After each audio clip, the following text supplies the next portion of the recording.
begin this session by acknowledging that I'm based on the country of the Bidjigal people of the Eora Nation here in Sydney, and I wanted to obviously pay my respects to elders past, present, and emerging, and First Nations scholars on this call.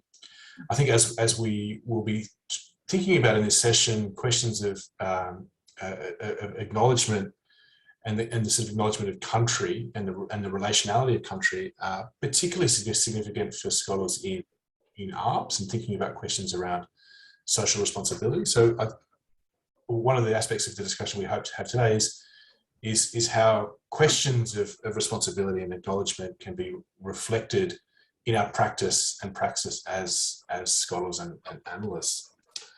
And thanks everyone for coming to this session. We designed this session to be quite an open session, really designed to be a kind of generative discussion within our community around notions of responsibility, reflecting on both the histories of responsibility and thinking around social responsibility in a kind of arts context, but also thinking about responsibility as it's being articulated in more contemporary versions. And we have people on this call that have lots of things to say about that and are actively involved. So we're hoping that this will be a conversation where this is not so much a presentation from Darren and I, but an opportunity to have a discussion amongst ourselves about how to make sense of some of these dynamics. So just to kind of set this up a little bit, notions of responsibility have been asked within the scientific community and are increasingly being asked, I think, of scientists in new ways. So in one sense, these questions about responsibility and who scientists should be responsible to and what they are responsible for, we might understand them as a result of the sort of sensibilities that emerge from history and philosophy and social studies of science. So it kind of emerges from an ARPS sensibility in one sense. But more recently, I think questions around responsibility have emerged as sort of an outcome of a series of science policy sort of initiatives and observations. And if we could shorthand this in one sense, the notion here is that the comforting assurance that scientific and technological advance would make all of our lives healthier, wealthier, and wiser has seemingly been supplanted by a much more reflexive, critical, questioning sort of pose and response. So the recognition that all human lives are not made healthier, wealthier, and wiser simply by allowing lots of public money into research. And that then is to some degree prefigured lots of conversations around what's increasingly called responsible research and innovation, which I'm here hoping that later in the discussions that Sujatha Raman will be able to give us a summary of some of the work that's going on internationally and in Australia. So the discussion today is really kind of trying to think about this pivot between a notion of responsibility that emerges historically within, say, the radical science movement and within a social studies of science kind of perspective, but also thinking about what that might mean for contemporary articulations of responsibility. So the kind of wider context here is a project that Darren and I, and also in collaboration with Wendy Russell, are working on, looking at two kind of articulations of radical science in Australia, particularly the Society for Social Responsibility of Science. And I've got a couple of their sort of book covers here. I was initially attracted to this organisation, particularly after inheriting some of their books from my partner's uncle, who just happened to be an avid reader of some of the radical science movement, and just was really attracted to the design work on their book covers. It's just incredible kind of pieces of public intellectual output. We're also, in that sense, also engaging and looking at the archive of the Women in Science and Equity Network, WiseNet, who are also working at the same kind of period in the 1970s and 80s and right up to the present. So in one sense, we're thinking about the histories of responsibility that kind of are aligned to and adjacent to where ARPS is situated, and then hoping that we can generate some discussion about what this might mean for thinking about responsible innovation. So I wanted to start with, and Darren will take over in a few moments, two accounts of responsibility. So the first is taken from 1979 by Mark Diesendorf, who would now be known as a prominent kind of electrical engineer and sort of a kind of renewables advocate, writing in a book called "The Focus on Social Responsibility in Science," issued as part of a Congress in 1979, and articulating a particular kind of observation about the sort of John Snow example. I'll read this out. I've got a garbage truck just going past me, so I might get a little bit noisy. This is how Diesendorf commences here. He says, in 1854, a cholera epidemic was raging in London. John Snow, a doctor, observed that new cases of the disease tended to occur in the vicinity of the Broad Street pump. Sorry, there's the noise. Suspecting that the disease was carried by polluted water, Snow removed the handle of the pump and thus arrested the epidemic. I mean, really interesting thinking about this in the context of our current moment. Yet 123 years later, when I asked an eminent professor of medicine why his grant-giving body allocates so little money for the prevention of cancer, he replied, because taking the handle of the Broad Street pump is crude. It is not science. Medical research will determine the molecular biology of cancer. That is real science. Again, really interesting thinking about our current moment in this articulation of what constitutes science, what constitutes a kind of observation about prioritization in science. And Diesendorf continues that the example, although classical, raises contemporary questions. Who's qualified to alert the public to social, environmental, and health implications of a medical drug, pesticide, radiation standard, etc.? Should scientists concern themselves with crude political and social action, and what channels should be utilised? Again, really interesting questions in our current sort of moment. And continuing here, this is an articulation of the role of this society that was very active in the 1970s and 80s, that was articulating notions of responsibility in science. Again, continuing here, the examples that are collected in this collection of essays, together with other case studies of the Society for Social Responsibility in Science, lead me to the conclusion that scientific and technical experts alone cannot be trusted to sound the alarms. A reformation in the religion of scientism is long overdue. Citizens groups with non-specialist scientists and professionals to determine the facts and to demystify the religious fictions can assist in this process and can lead the way towards truly democratic decision-making. Now, what's striking, I think, about this claim is that this would look not out of place in an STS or a HPS thesis written in 2021.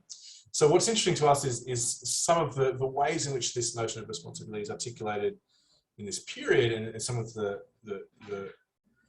sort of more contemporary articulations. Another account, or different accounts of responsibility that have emerged more recently.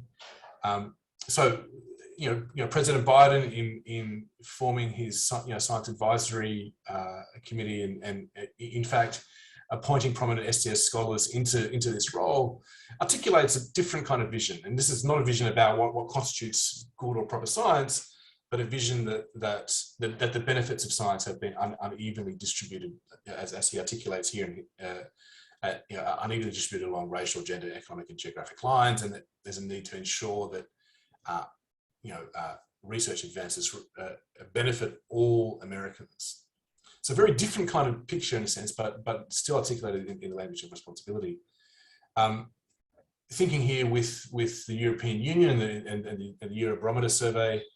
This is a 2013 survey, and of course, as critical social scientists, we probably want to question the methodology of these kind of instruments. But nonetheless, the fact that there's a question being asked here about responsible research, again, is, I think, indicative of the currency of this terminology. So this survey reports that 77% of the EU citizens in 2013 agree that science and technology have a positive impact on society, but that there is, however, concern about their potential for negative consequences, the speed of change, and that Europeans believe that when it comes to decisions being made about science and technology, public dialogue is required. So again, an interesting kind of outcome in this sort of context.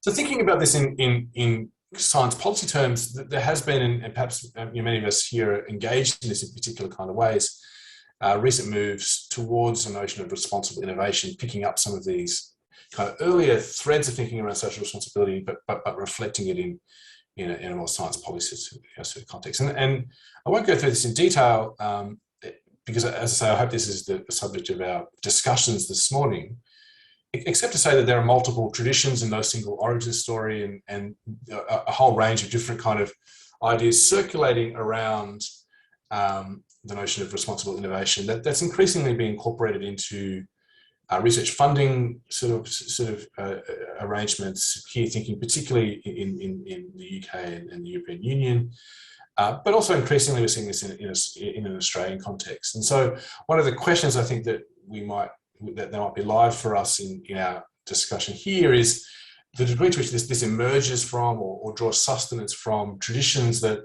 are aligned to, or just alongside ARPS and HPS and STS, but the degree to which scholars in our field are actively involved in shaping and contributing to these dynamics, and whether there's opportunities for scholars in our various fields.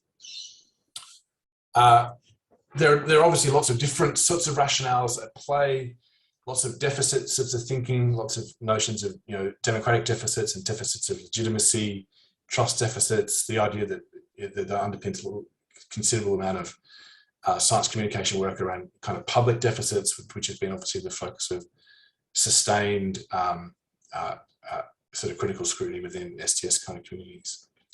And I think perhaps one of the more interesting aspects of this agenda is it's a kind of development that moves beyond the classic kind of ELSI program that was initiated around the human genome kind of research that built into sort of human genome research funding for research on the ethical, legal and social implications of genetics, and which set up effectively parallel research programs, which kind of gave birth to the discipline of bioethics, for example. But what seems to be going on in the RI conversation is an agenda around not simply about parallel research projects or parallel research funding tracks, but actually about incorporation of the sensibilities of responsible innovation into science research itself. And that may be via the incorporation of social scientists, some of which some of us here on this call will have been part of these collaborations. So the incorporation of social science into science-led initiatives, centres of excellence, for example, in Australia are a key place where this is happening. Or indeed the incorporation of kind of toolkits and sort of frameworks for responsible thinking within scientific work itself. So scientists are increasingly being asked to articulate their responsibility to and for society in different contexts. I won't go through this in depth because I think I've probably spoken for a bit too long, but I wanted to hand over to Darren just to articulate the kind of nature of our project and some of the discussion that we're hoping to have here today. Darren, do you want to take over from here? Okay. I'll move the slides for you. Okay then. I guess, and Matt and I were discussing this yesterday, and we wanted to make clear that I guess our focus here is a kind of ethnography of these early movements in the 70s. We want to know, what were they about and where did they go to? So we have a number of questions, certainly about where they went to. So Matt, if you go to the next slide, which is slide 9, you see we've kind of mapped out a number of these kinds of organizations over time. There were Science for Social Responsibility groups in Australia, New Zealand. There was an American one, two American versions. There was a British version. They all seem to have flamed out in various particular ways. The US Science for the People movement seems to have been kind of restarted again. The New Zealand movement seems to have been incorporated into a later association. The Australian one seems to flame out. So one of our questions with these groups that were quite prominent in the 70s, they all start petering out, 1980, the very early 1980s. And so, of course, one of our questions is to say, well, what happened to that tradition? We're sure that there are institutional reasons for what happened with those particular organizations themselves, not necessarily those movements, but as as more coherent organizations. So we certainly have questions there about what happened to them over time. And, you can see by some of the quotes here that, you know, based on what these organizations, especially, and we're focusing mainly on the Australian New Zealand groups, there's a clear emphasis, as you've seen from some of the other slides, on collaborative research. There's an emphasis on avoiding inequality effects, for instance. So there's no assumption here that science and technology is universally beneficial. It's well recognized that inequalities are created by these endeavors themselves, and that also that as these scientific and technological innovations go forward, that they also map existing inequalities. So inequality and the consequences of research are a serious focus for these groups. But as I said, one of our questions is kind of what happened to them, you know, as these kind of coherent entities. They seem to flame out in the early 1980s. So again, we're sure there's a larger story there, and where we have a round of interviews when we're allowed to actually do things like go out of our state, if you're in Melbourne. So we certainly have ideas about interviewing former members and just kind of getting an idea of what happened with these groups. Matt, do you want to go to the next slide? Whatever that one is. So this slide just gives you a couple of ideas about some of the things that we see in this idea. If you look down at the better ideals, there's an idea here of, you know, some ideas that we would be familiar with within, you know, later STS work, especially what would be called low church work. There's ideas here about having the agenda of research set publicly, about egalitarian evaluation. You want citizens and scientists, and they have to be in the same room. That's very clear. Public scrutiny, for instance, a criticism of the role that science and technology plays, you know, in everything from, you know, exacerbating patriarchal relations or inequalities to not addressing environmental and health problems, or for instance, you know, over-conceptualizing them. The Diesendorf book about the magic bullet is a clear emphasis that when you address health problems, if you only address them through the lens of some scientific and technological innovation project, you may miss out the broader kind of institutional context and the broader social problems of health. So some of these things would be quite, you know, they would resonate with STS work that was taken up. There's an idea that you see down below about the self-managed in a self-managed society. We're not exactly sure what the proper language is for representing that. Could call it libertarian, probably not quite the most accurate, but it's certainly a strong emphasis on bottom-up research by citizens groups that then work in collaboration with scientists over time. And so there's a strong emphasis for this. There's another slide about responsibility. So given time, I might return to that one in a second. One that some people might be familiar with, there's this article, I think it was it 1993, Matt, this one? Yeah, that's right, yeah. Yeah, 1993. And this article by Brian Martin in 1993, in a weird sense, it's a kind of a time warp article in some ways, because it reflects on a lot of the things that were being said within the 1970s. And one of the things that you see down below, I've got people in the middle of my screen, I can't see the quote. One of the things you see down here is this idea of, you know, the question is not to intervene, but, you know, what sort of intervention, for instance.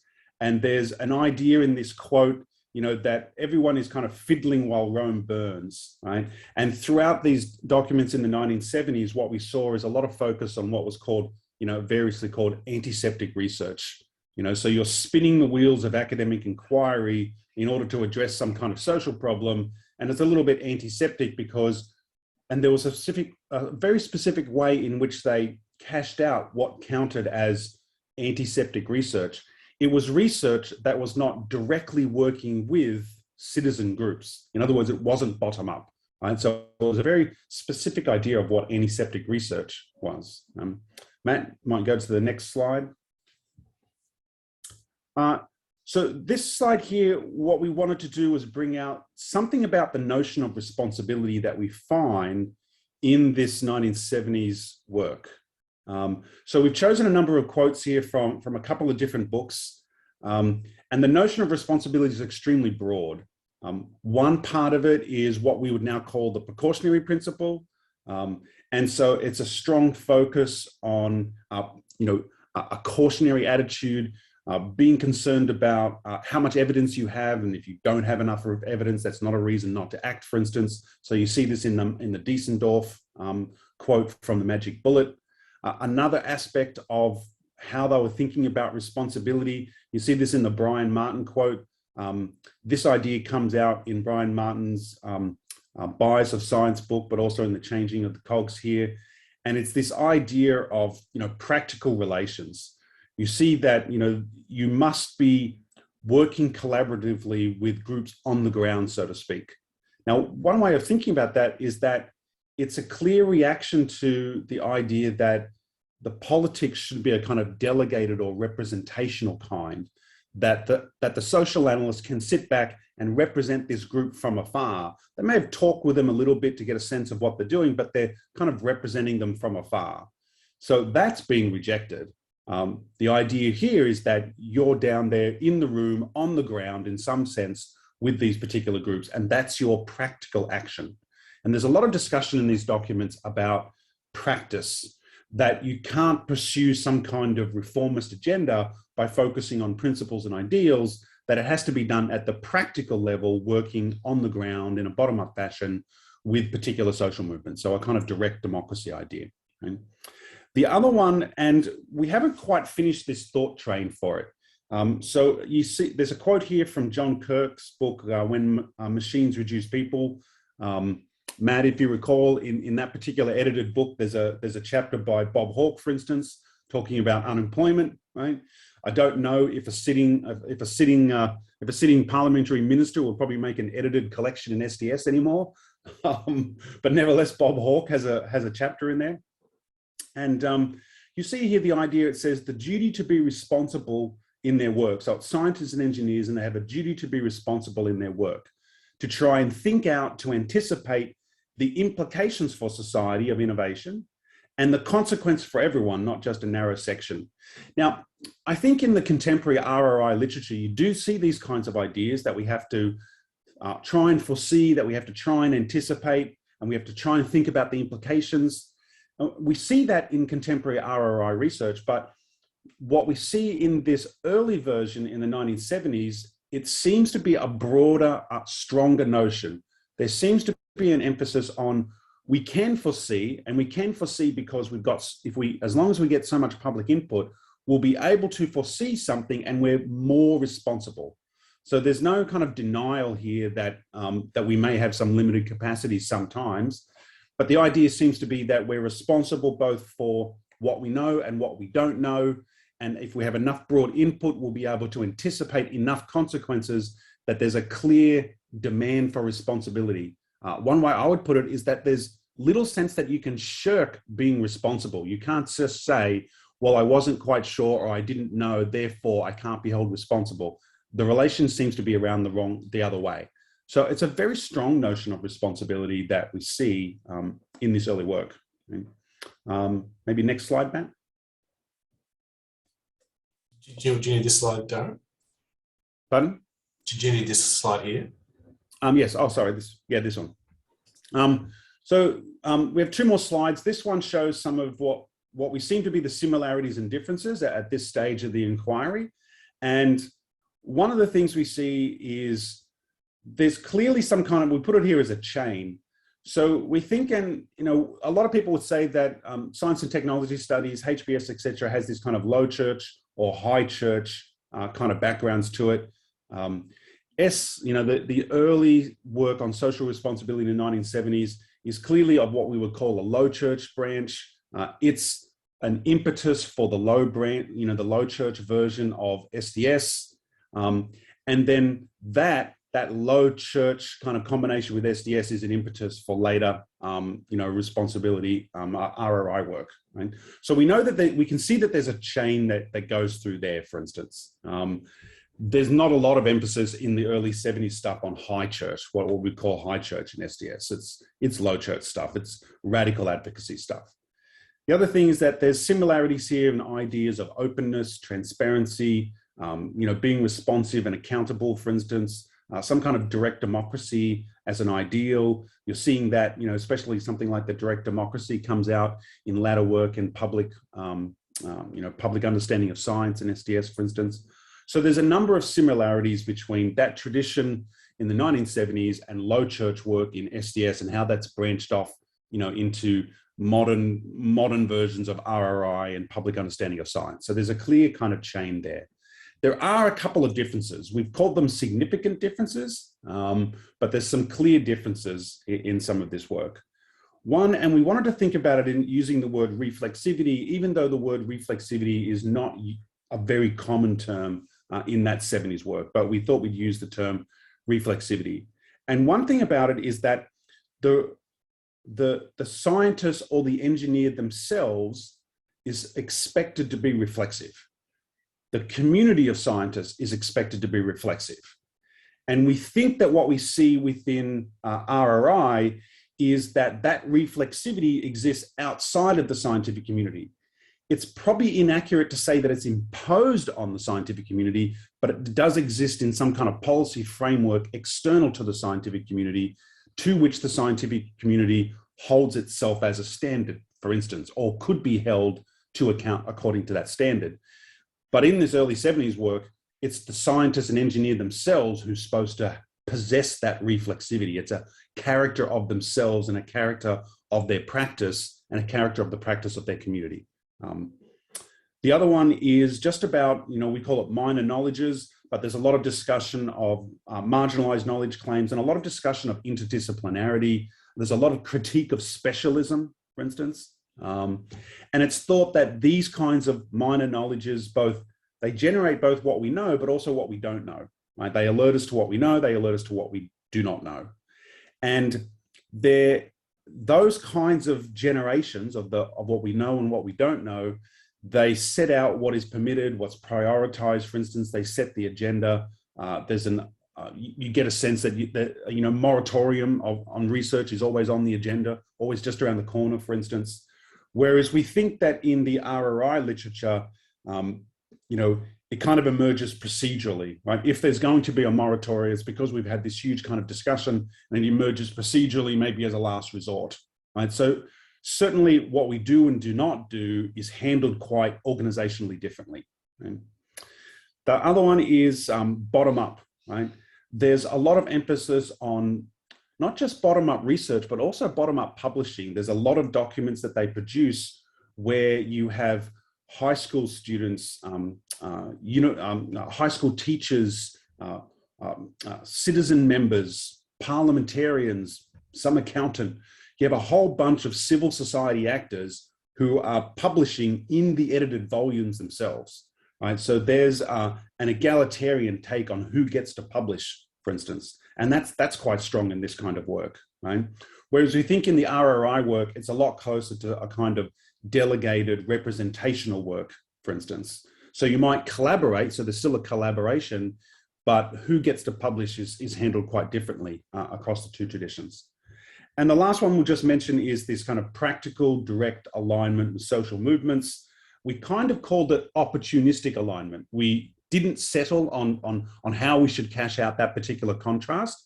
So don't hold us too much to what we called opportunistic alignment. But certainly what we think is that there's a lot of discussion in this literature that the alignment with social movements has to be practical, and it has to be working with them on self-generated projects from these particular groups on the ground, rather than, for instance, interviewing them, sampling them, survey work or focus group, and then the analyst takes that work and does something with it. So the chain of association, the chain of contact remains all of the way from generating the project through talking about it, writing about it, publishing it, for instance. So we see a couple of different emphases across the span of this literature. Matt, I think that takes us to our last slide. And then, Matt, did you want to take over? We can just say, these are some of the questions that we have and what we wanted to open up and get input from, get recorded as well. Yeah, thanks, Darren. So, I mean, we've I think given a bit of a rambling tour through some of our own obsessions, which is possibly not healthy, but hopefully some stuff that is familiar to many of us on the call or intriguing.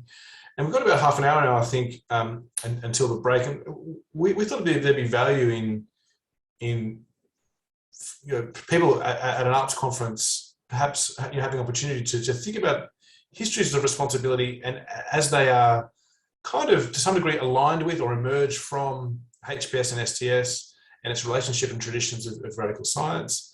And then what they might help us to understand about the current articulation and the current kind of moment where questions of responsibility are being asked with increasing frequency, I think, and with an intention to questions around science prioritization and science policy in particular. So these are some questions that we may get to, and perhaps what I'll do is I'll just leave them on the slide here. But perhaps the first thing we could do is just open up for just observations, questions. And Libby, I can see your hands up, which I'm really glad about. Do you want to jump in here? Yeah, I just wanted to. I'm struck by the parallels between questions of environment and questions of interdisciplinarity. This is obviously my whole life's been like this. I've actually never worked in HPS except in Sweden. I've been doing this sort of stuff in an environment, interdisciplinary environment context.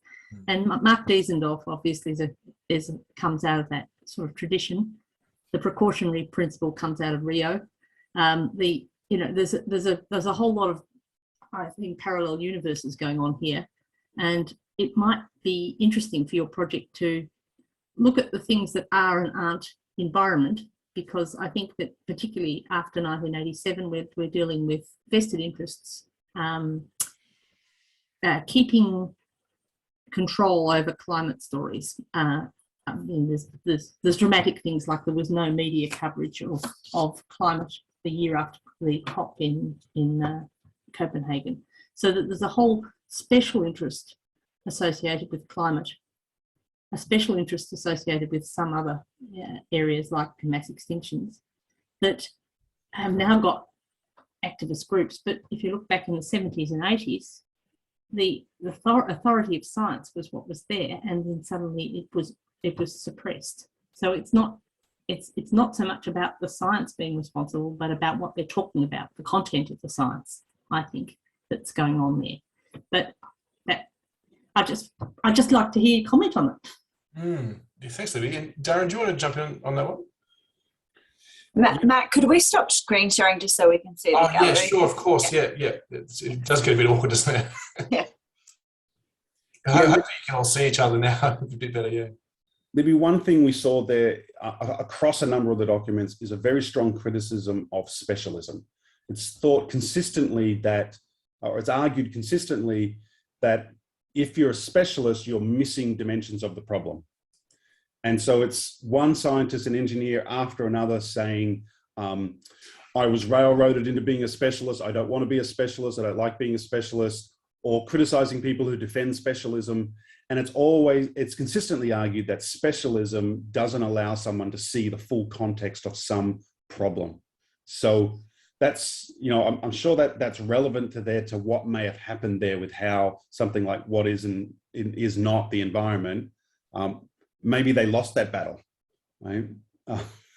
Maybe more specialists after that, but they're clearly suggesting that specialism is part of the problem. And they're arguing for interdisciplinary research. Like the contemporary HPS person should look back at that and go, yes, we love interdisciplinary research. And here we have all these science and engineers consistently arguing for the benefits of interdisciplinary research, not just the chemist and the physicist, but the medical doctor and the public health professional. So they're arguing for this kind of work all of the time. Yeah, thanks, Darren. And Libby, it's really intriguing to think about the word environment and how that frames a lot of activity in this space. And it's really striking for them. I was looking at one of the covers that we put up around the idea of the magic bullet, which is an articulation of environmental health, an environmental approach to health, which emerges out of. It's set in a kind of context of questions around environmental exposure and with particular kind of observations around prioritization of research, particularly in relation to cancer research, which, has a huge body of kind of scholarship around it, and then kind of doesn't go anywhere, and then re-emerges in much more contemporary articulations around environmental injustice and its implications for health, and around COVID, right? Everyone starts thinking, oh, wow, environmental conditions are really important for thinking about pandemics. Who would have thought,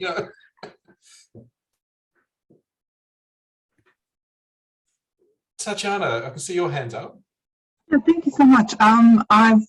I've learned a lot. There's lots of stuff that I haven't thought about. But I actually wanted to ask you: is there a parallel between? I was really struck by your dates. How the kind of radical science and this responsibility in science, the kind of early days, or that instance sort of goes in 70s and then peters out around late 80s. And I was wondering, is there a parallel, or is this trying to formulate?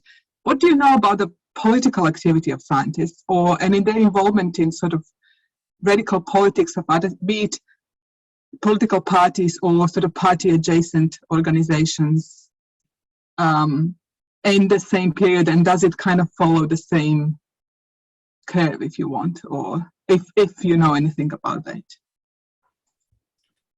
Thanks, Taylor. And in part, that's one of the questions I think people on this call will know much more about than we do. And we're keen to perhaps generate some of those interactions. And I can see people on this call that know directly about that. Darren, you may have a view, but my sense is that there are fairly interesting connections here with the Greens in Australia, Friends of the Earth, and so quite direct relationships here with different kind of social and political movements. Darren, do I have a view on this? Oh no, I was hoping to get, essentially we were hoping to get anecdotes from people. In a sense, we wanted to see people with different specialisms, unfortunate specialisms, but people with, distinct research field understandings of what happened with some of these movements through the 80s and 90s, and can we build up an overall picture? Because, you could certainly make an overall generic argument that scientists in some ways pull back from that kind of direct advocacy.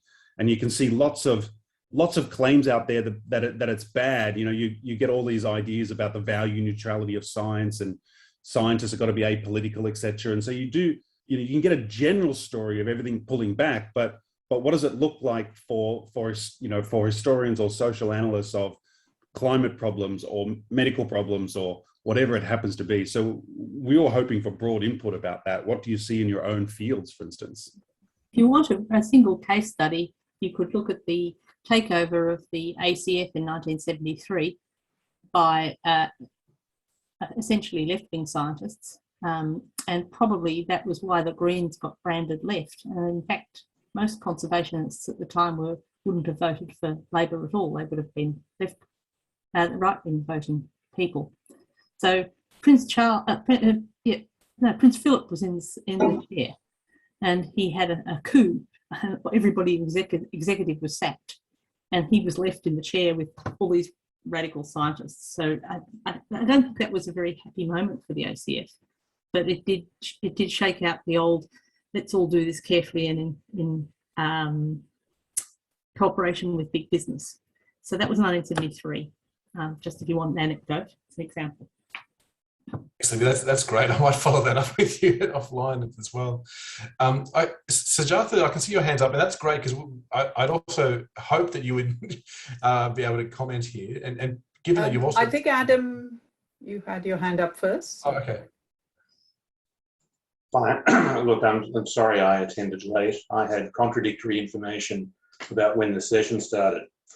A couple of things. Centre for Human Aspects of Science and Technology, which I know Matt and Darren, you and I have spoken about this before. I believe it started in the early 1980s, and it was still going well into the early 90s.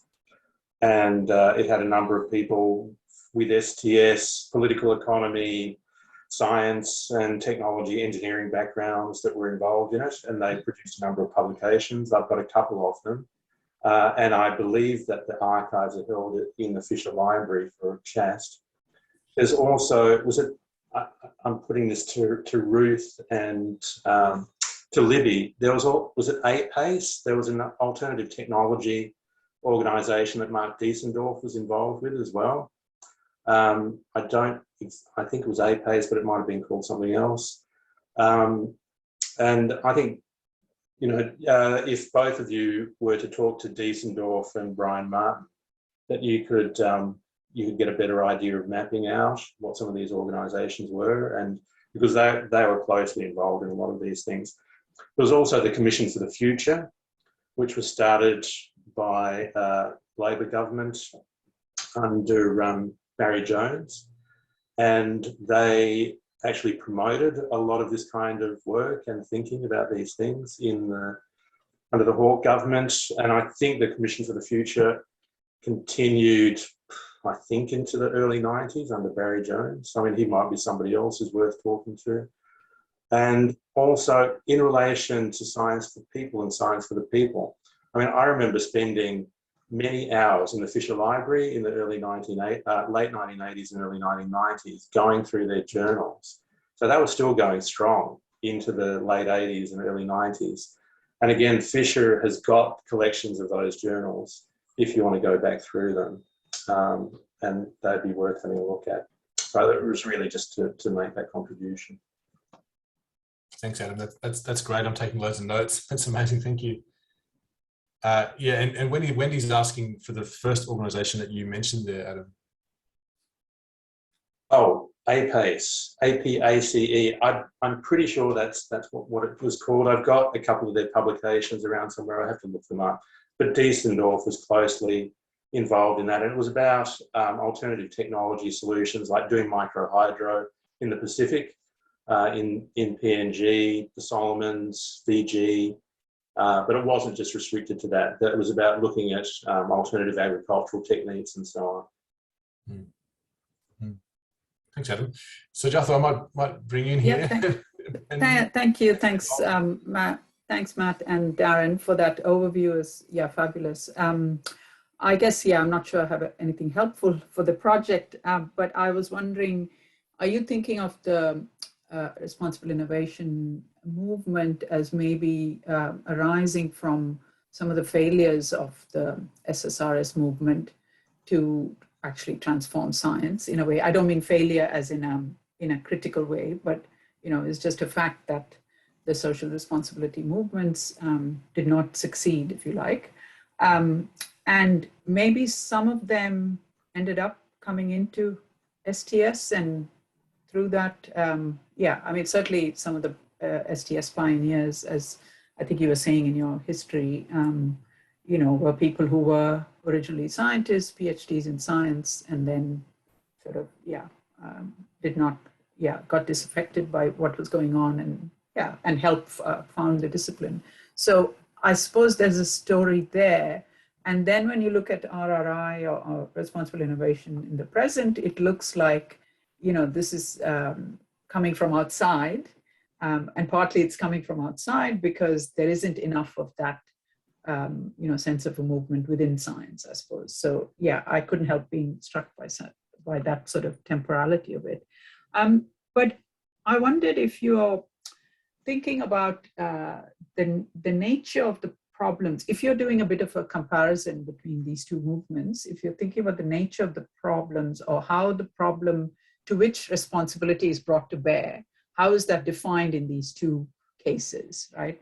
I mean, one of the things that's my perennial frustration in the responsible innovation community is that we are sort of reacting to a definition of a problem around emerging technologies, and we then have to, so these technologies are already on the table, or the promises are on the table, and they promise to fix climate problems or whatever, environmental change, but it's very striking that those original problems continue to be defined entirely in biophysical terms, right? So if climate change is already kind of defined as something to do with greenhouse gas emissions, and greenhouse gas emissions stripped of all this other stuff, right? Which in the social responsibility of science movement was very striking to see words like, you know, knowledge of socioeconomics, right?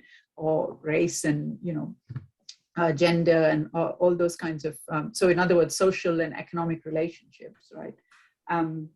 Now, it feels like, although people, you know, there are movements like climate justice and so on and so forth, but these sort of have come after the fact, and they've had to be sort of slapped on, if you like, to a definition of a problem that has been, yeah, entirely kind of biophysical.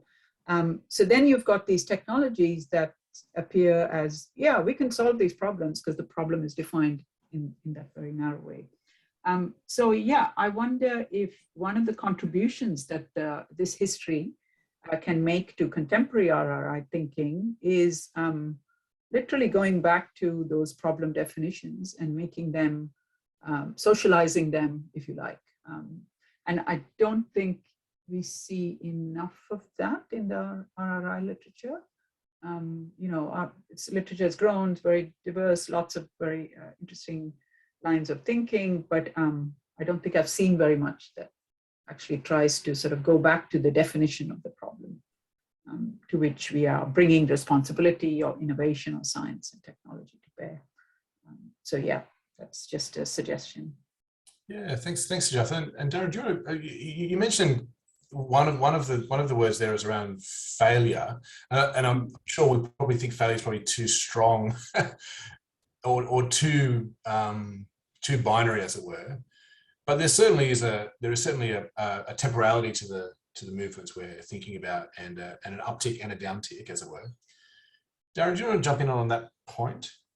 Oh, only anecdotally, Sujatha, your comment reminded me. I'm halfway through this book here by Terence Renaud, which is on the new lefts, you know, and it's a history of especially French leftist movements, but it's a history of leftist movements. And essentially the argument that Renaud is making is that leftists tend to tear ourselves apart organizationally, right? Whatever our ideals and principles are, we tend to tear ourselves apart organizationally about whether we're organized in a democratic enough fashion and so forth.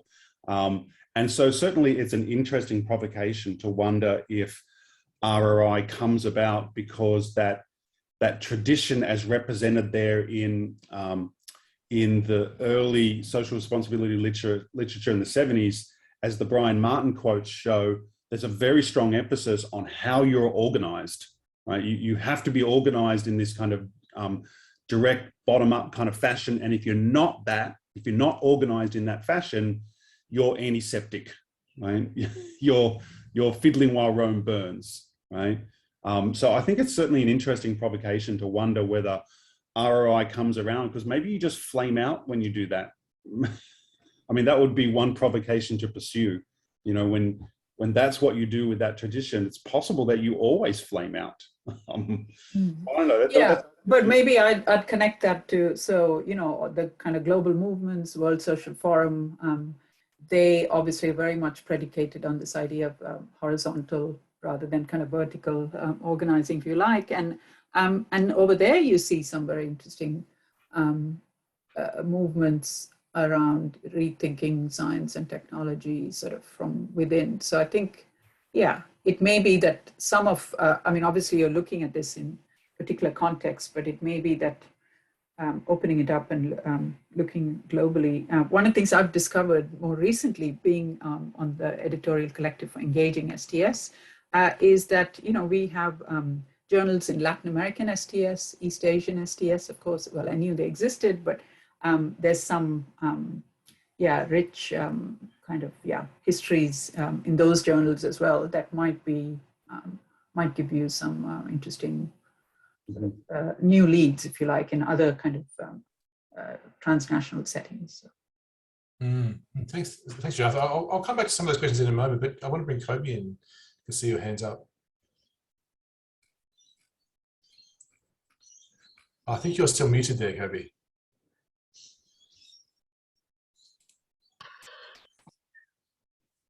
So early in the day to do it already, sorry. Thanks, Matt and Darren, for bringing us together. This was a little bit on what Sujatha just said, and definitely Libby led me down the path of thinking about this. but I think is part of it to do with certainly the RRI stuff is originally, I guess, very kind of English Anglosphere world. But there's also the kind of Portuguese and French amongst other language equivalents, I guess, of the historical kind of grassroots in partnership with community stuff, and which is very difficult to translate. So I wonder if part of the kind of trend towards the frameworks approach in kind of responsible research and innovation is that kind of globalist, or potentially, you know, certainly within the European level and within international environmental law, trying to have these ways that these things can be translated and kind of scaled up, even though we know that doesn't actually work. So some of my work in Asia was, I guess, dealing with some of the safeguard stuff that's happening at the moment within the UNFCCC, which is very science and technical language heavy, even though the idea of safeguards protecting communities is really not like that. So I was thinking the history of those kind of safeguards movements in terms of safeguards as something that you can actually make as data that then can be translated into, you know, 30 European languages or 50 Asian languages or whatever, is related to the change in how we're trying to internationalize this. Mm-hmm. But that came out of thinking about what Libby introduced in terms of that original environmental legislation in the 70s. Thanks, Kobe. So I'm tempted to bring Sujatha back in here because you may have some observations around the salience of the word, of the terminology of frameworks, which is, I think, quite a distinct aspect of the RRI conversation, as distinct from the more radical science traditions, which I don't think we're thinking about frameworks in that way. Yeah, and my sense is one of the reasons that, there's been frameworks, toolkits, that's the other very common sort of approach you'll find in that literature.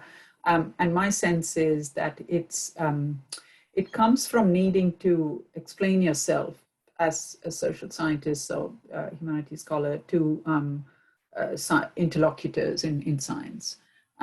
So some of it is that sort of, you know, we are not just interpreting what you're doing, but we have this sort of, you know, organized way of doing this. And in some versions of that kind of work, you know, it becomes then another form of data collection, right? So then the responsible innovation framework is, it's trying to change practice, but it's also trying to collect data, if you like, and, you know, do all the normal things that you're supposed to do as a good scientist. So I think there's some tensions there, but my feeling is part of it comes from that needing to be accepted in that in those circles as doing good work or rigorous work and that sort of stuff.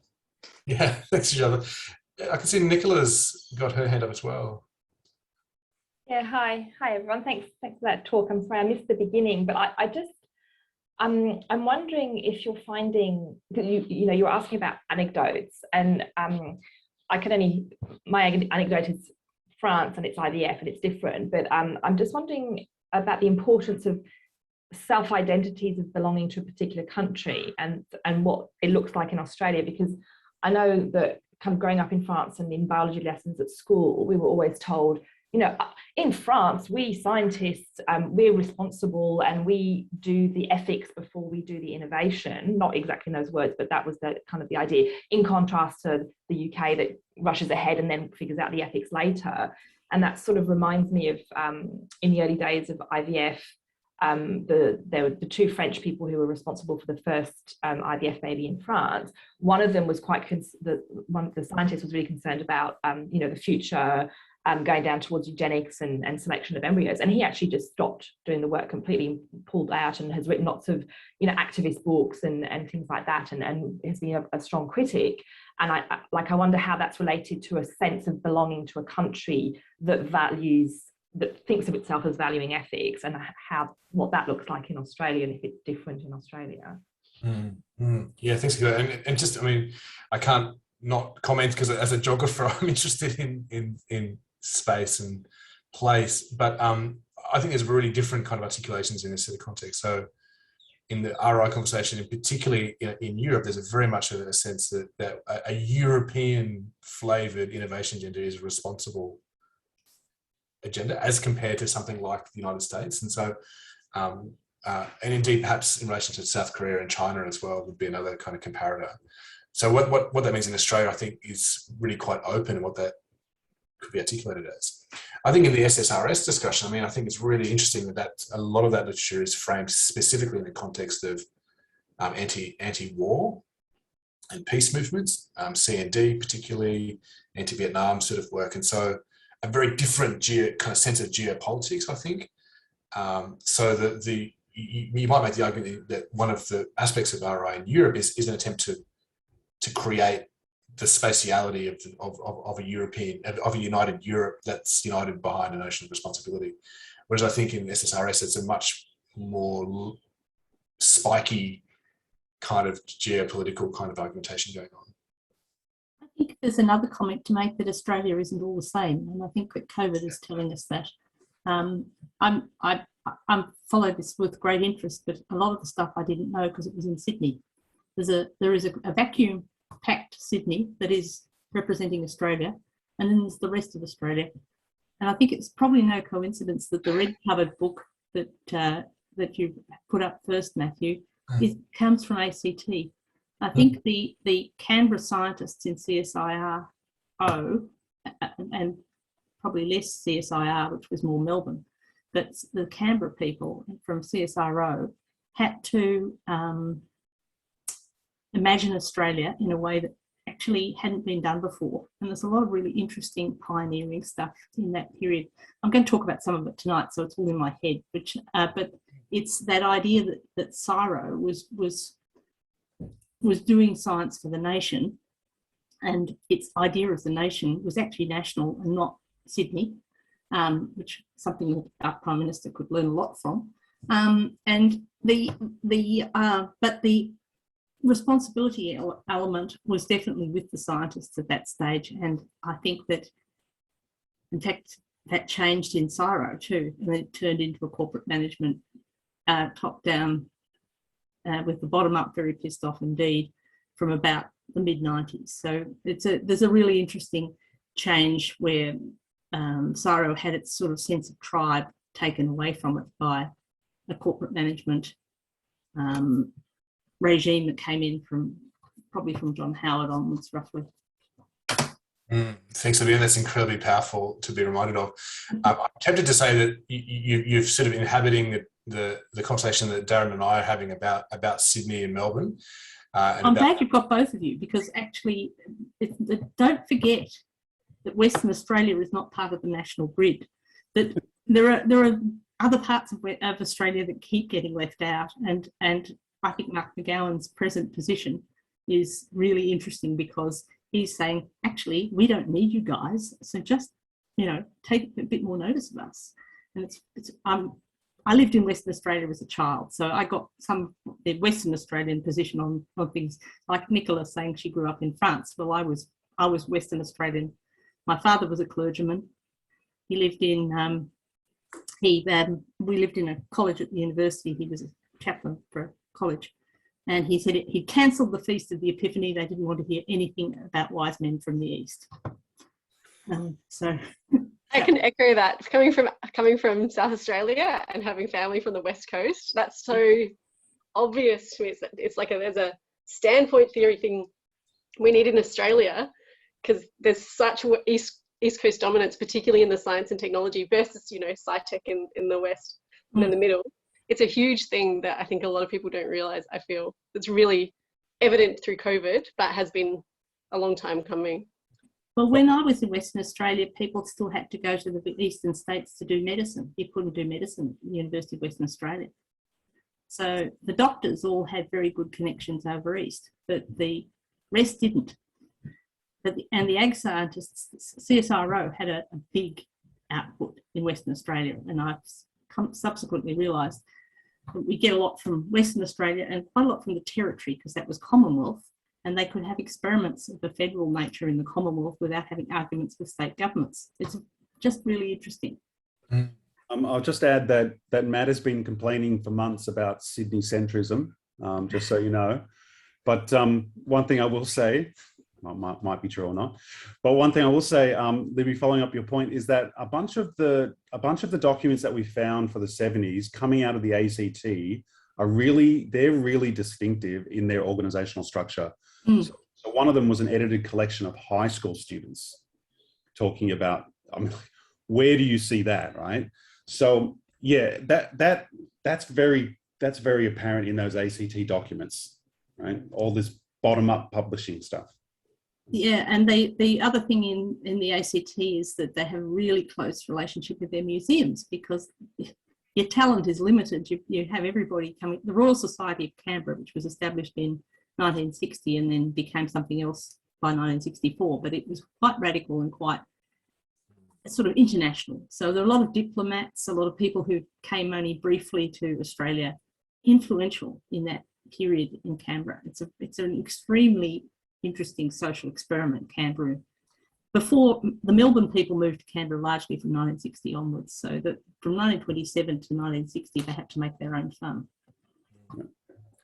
Yeah, I think Nicola's right. It's related to nation building and the sense of nationhood, and how that isn't actually, like we're seeing, especially now in Australia, that that's not actually, like, it's not seen the same everywhere.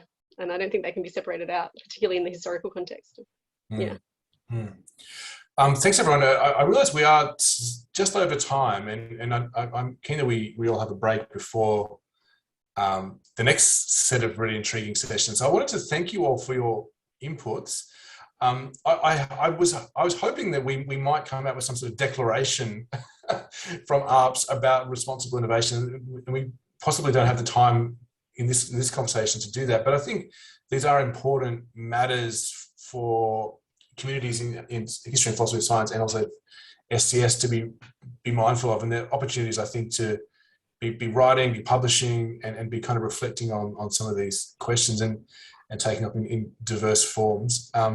So with that, I guess I'm minded to close the session unless there are any other kind of urgent interventions.